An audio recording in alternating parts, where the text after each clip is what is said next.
Okay, now we got AI.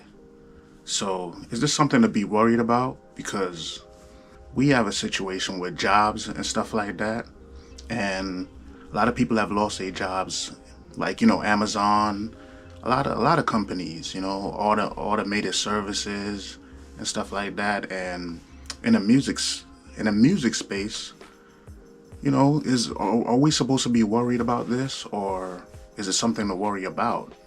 Or are you concerned that maybe it would be no reason to do music anymore?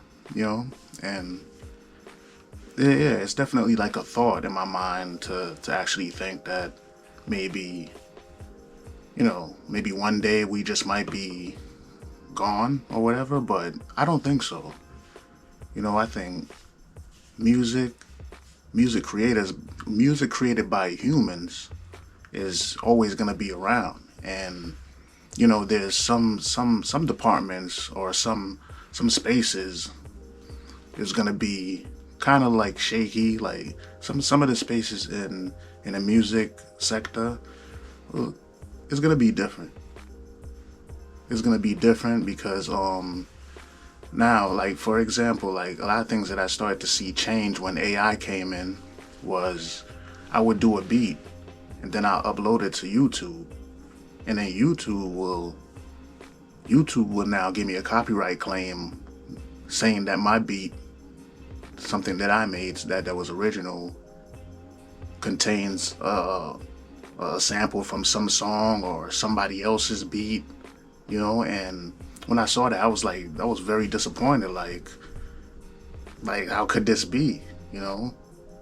And I'm thinking like these services of sound exchange and copyright stuff and all that, and the streaming services. I'm thinking like how could they make these mistakes? But then you got to think it's AI doing it. So they got AI doing these jobs and they're making mistakes too. And they're supposed to be like these intelligent machines or intelligent beings or whatever, but but like I'm thinking like how come my beat got a copyright claim and I just made this, composed it and everything, melody, original and everything.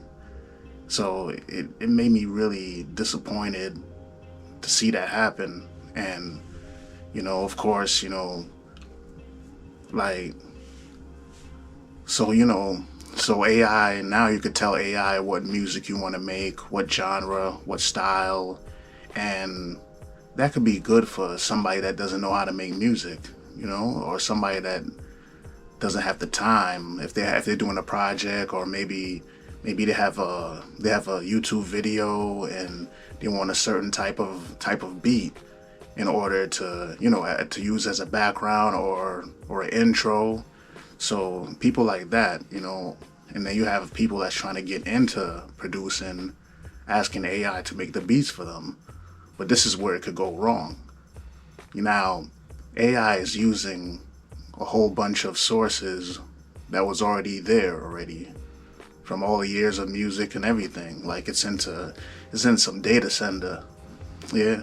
It's in some data center, and basically eventually if I could get a copyright on a beat that was original that I made, then definitely those people that are using the AI beats and claiming them as their own, I like I've seen cases where it doesn't even matter if they bought it or they paid for it, and basically boom, you get hit with a copyright claim, so.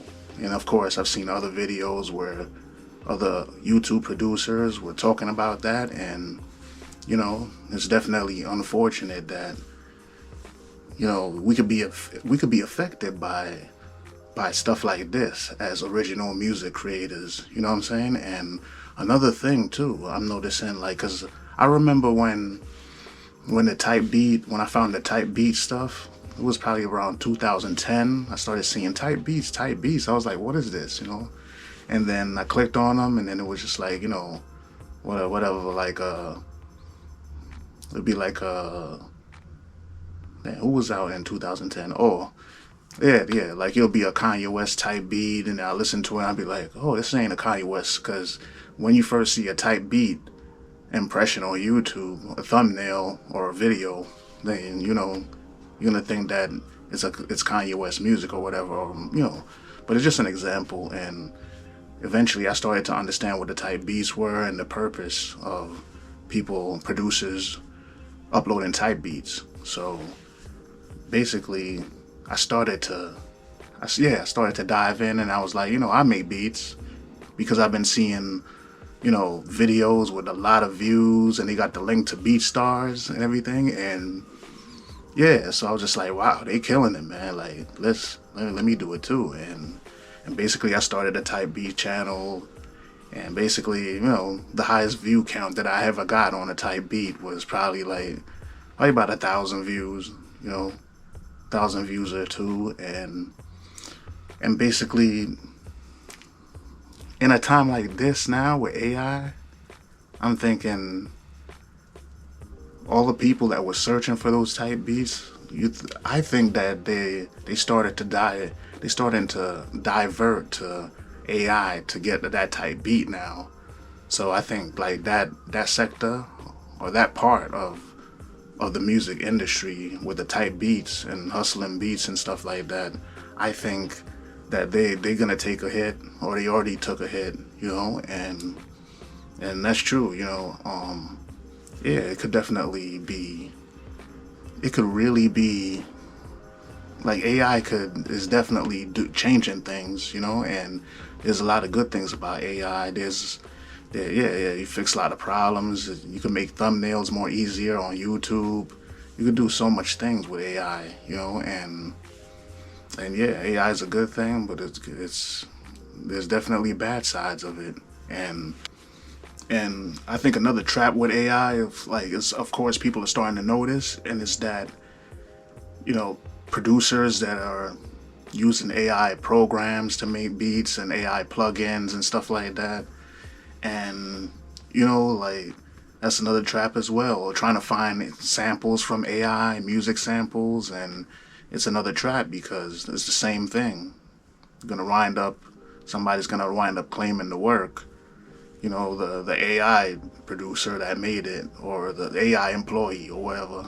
Like, they're gonna end up trying to come in and saying, yeah, you got some of this from me, and now I need some royalties, or I need whatever, so yeah. So for me, I just rather keep making original beats and keep doing what I do, and as far as AI like completely taking over or replacing real musicians and music people and real creators, I don't think so, because we created AI and we taught AI, and that's why AI knows what it knows. So until then, it's Dame the Real Beats, and I'll see you next time.